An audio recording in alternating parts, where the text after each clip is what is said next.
made me realize is that there's kind of 3 derailers that we all kind of face. And I think I can say we all, and at the end when I'm done, tell me if I'm wrong with this. But these derailers don't just hit us professionally, they hit us personally. And I realized that year and a half, like I was lacking self-awareness. I was not operating with what I know at all. And it was amazing how quickly it went away. So that's what I want to talk to you about today. I want to talk to you about these 3 derailers and what's all that funky stuff that's happening in your brain that makes us temporarily go from good to bad. This is not about being a boss. For those of you that are a boss, it's about being a boss. For those of you that are not, it's about being a colleague, it's about being a peer, it's about being a husband, it's about being a wife, it's about being a parent, it's about being a friend. It's about literally just getting up in the morning and functioning. So let's talk about the first one that I think we all can relate to, which is being too busy to win. What this speaks to is kind of the inundation, the constant stuff coming in and inundating our brains. And I like to think of our brains as a shelf. So you've all been to IKEA before. And I'm pretty convinced IKEA was built to break relationships up. Right? You walk in so happy and then you really hate who you're with. It's amazing. So you go and you buy your shelf. And I like to equate the brain with a shelf. You go and buy your shelf. You finally get out of the maze. You have your cinnamon bun. You go home, you put your shelf up, and that's a feat if you manage to put an IKEA shelf up. And the little directions, there's that little dude, that says to do this or do that. It says don't put more than 50 pounds on your shelf. Say okay, and you throw everything out. And you start piling your tchotchkes on the shelf and your books. You get to 45 pounds, another tchotchke, another book, 50 pounds, 55 pounds, another book, 56 pounds, 60 pounds, 65 pounds. You start noticing the shelf sagging a little bit. Another tchotchke, another book, 70, 75, 80, snap.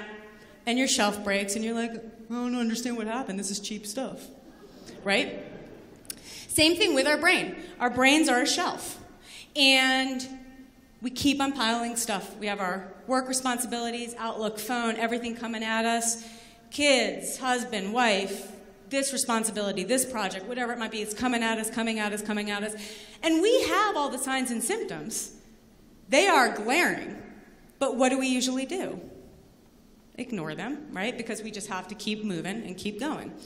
And the signs and symptoms are very familiar to all of us. And forget about what's up here, but you ever drive to the market and you have a couple of things to get, and you get there and you have no idea why you're there? That's one sign and symptom of your sagging shelf.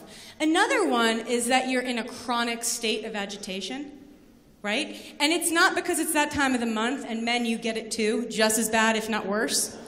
But you literally are chronically agitated. Another one, you're reading book or email, and you are reading that first paragraph over and over and over, and nothing is sinking into your brain, right? So unless you have a major mental health problem or a major learning disability, the human brain is supposed to be able to read a paragraph and move on to the next. You're supposed to be able to concentrate. You're supposed to be able to drive to the store and remember what you got, or remember what you're supposed to go get. You're not supposed to be chronically annoyed with everyone on the planet. These are the signs of our sagging shelf. But we ignore it. Some other ones are losing focus, memory lapses. I don't know about you, but I'm not old enough to have as many memory lapses as I have. But it's constant. Finding yourself preoccupied with to-do lists. Anyone preoccupied with making to-do lists? What do you think that's about? That is a very positive way of looking at it. I like that. Constructive avoidance. So to-do lists aren't bad, but when you start making to-do list after to-do list, what it is, it's actually a very soothing experience for the human brain. It's very soothing. It's kind of like rocking back and forth. Have you ever found yourself rocking back and forth? And then you're like, whoa, what am I doing? It's soothing. It calms the brain. Making a to-do list calms the brain. That's why we actually start doing it versus actually doing on the to-do list. These are the signs of our sagging shelf. And what we tend to do is we tend to ignore it, And then all of a sudden, snap, we lose it, and then we wonder why. Here's the consequence, okay? Because we're all going to lose it from time to time. Trust me on that one. But you got to understand the consequences, because the consequence is pretty bad. Has anyone ever heard of the term emotional contagion before? You know what it is. I'm just putting a word to it. So here's what it is. Has anyone ever had a really negative, depressed friend? Yes. And how do you feel around that negative, depressed friend? Yeah, it's terrible. You do not want to be around that person. And if you've ever had a positive, upbeat, not like annoyingly upbeat and positive, but like a positive, upbeat friend, you feel really good around that person, right? Here's what's happening, and this is beyond your control. You can't control it. It's happening unconsciously. As human beings, we mimic one another. So when we're born, mommy hopefully is smiling down at us, and we smile back. And if mommy frowns, we frown. Grits, teeth, we grit. And what happens when you smile is it sends off all of these physiological processes in your body and then hits one of the two most powerful parts of your brain, which we'll talk about today. We're going to talk about both. It hits your limbic system. This is your emotional center. This is the stuff that makes you all the way you are, you know, that funky way that you are. So that limbic system. So the physiological, you smile, physiological processes, hits the limbic system, and you feel happy. You frown, physiological processes, hits the limbic system, you feel sad, grit your teeth, blah, blah, and so on and so on. It happens in a snap. You have no control over it. That's why when you're kind of like walking down the street and someone smiles at you, I actually, when I'm speaking, I'm looking at you a lot. You're a smiler. You are producing that happy, upbeat feeling in me. Thank you. When I was flying here from Philly, I flew yesterday, it was really interesting because it was happening in action. So I was sitting next to the biggest jerk on the planet. He refused to get up. He would make, and I don't know what it was about, but he would make me crawl over him to go to the bathroom.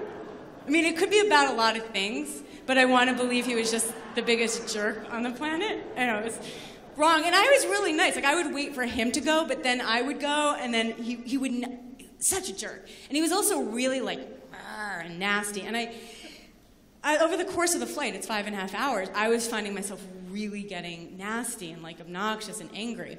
But what was helping, what I noticed, the airline attendant was maybe the nicest guy on the planet, with the greatest smile I've ever seen, and I found myself like looking for him, and I look like a crazy person because I kept on looking at him and smiling, but it was making me feel good, and I was like, oh my God, this is emotional contagion, this is what's happening.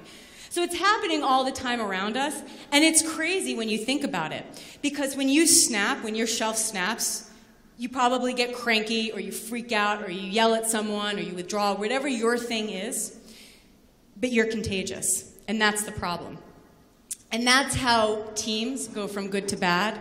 That's how cultures go from great to really toxic. That's what happened in my company. And that's how quickly it went down. It happened very quickly. The problem is, there's always problems, right?